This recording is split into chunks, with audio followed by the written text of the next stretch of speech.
स्वच्छता सर्वेक्षण में देश भर में अव्वल मध्य प्रदेश का इंदौर शहर स्वास्थ्य सेवाएं प्रदान करने में फिसड्डी साबित हो रहा है। हाल ही में वहां एक ऐसी घटना हुई है जिसने वहां के सरकारी अस्पतालों में मरीजों की सुरक्षा और स्वास्थ्य सेवाओं की पोल खोल दी है।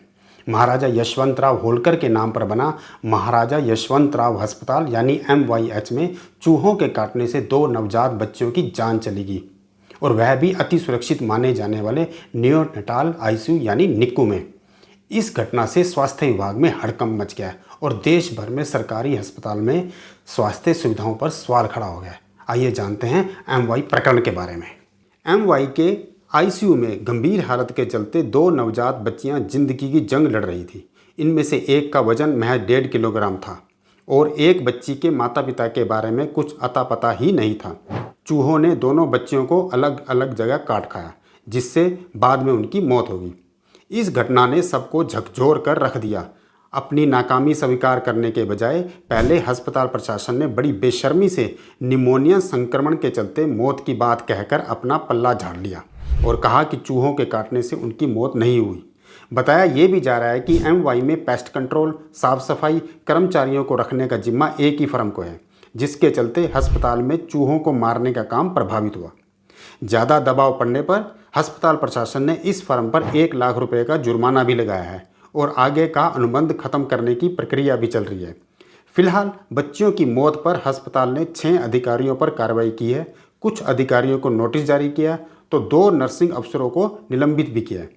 इस प्रकरण पर मध्य प्रदेश के मुख्यमंत्री मोहन यादव ने तुरंत जांच करने और दोषियों के खिलाफ सख्त कार्रवाई के निर्देश दिए हैं। पूरे मामले की जांच के लिए कमेटी गठित करने के भी निर्देश दिए। इस घटना के बाद विपक्ष ने भी सरकार और स्वास्थ्य विभाग को आड़े हाथों लिया है। राहुल गांधी ने X पर पोस्ट डाली और लिखा कि यह दुर्घटना नहीं बल्कि सीधी सीधी हत्या है।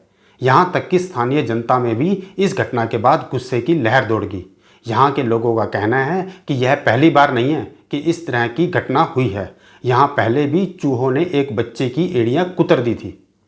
डॉक्टरों और स्टाफ को इसका पता तक नहीं चला। बच्चे को जब मां ने उठाया और देखा तो जाकर सबको पता चला।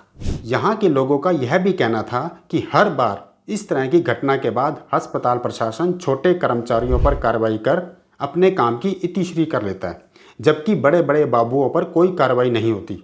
यदि इस बार भी बड़े अधिकारियों पर कठोर कार्रवाई नहीं हुई और चूहों की समस्या का समाधान नहीं हुआ तो जनता सड़कों पर उतरेगी।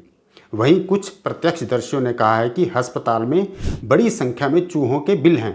बरसात के दिनों में इनके बिलों में पानी भर जाने से चूहे बाहर आ गए और पूरे अस्पताल में मंडरा रहे हैं। नर्सिंग स्टाफ ने यहाँ तक कहा कि ICU में अभी भी एक बड़ा चूहा घूम रहा है और स्टाफ भी इसे देखकर डर जाता है। वहीं MY के डीन का कहना है कि इस मामले में नर्सिंग अधीक्षक को पद से हटाया गया है। मैंने खुद पूछताछ की है और पता चला है कि निजी फर्म हर 15 दिन में पेस्ट कंट्रोल करती है। बारिश के चलते चूहों को अस्पताल के अंदर आने से रोकने के लिए लगाया गया केमिकल वाश हो गया, जिसके चलते चूहे अंदर आ गए। आगे से हर हफ्ते पेस्ट कंट्रोल की कार्रवाई की जाएगी। उधर यह भी बताया जा रहा है कि यहाँ कई साल पहले पूरी बिल्डिंग को खाली कर चूहा मार अभियान चलाया गया था। उसके बाद फिर दोबारा चूहों की भरमार हो गई और फिर वैसे ही हालात बन गए हैं। इतनी कवायद के बाद भी MYH में चूहों का बसेरा स्वास्थ्य विभाग और अस्पताल प्रशासन पर सवाल खड़े कर रहा है।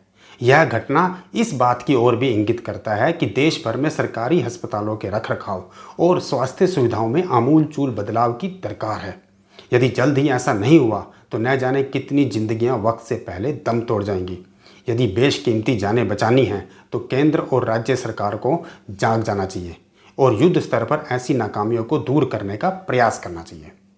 आपको हमारी जानकारी कैसी लगी कमेंट करके जरूर बताएं और देखते रहें दैनिक ट्रिब्यून।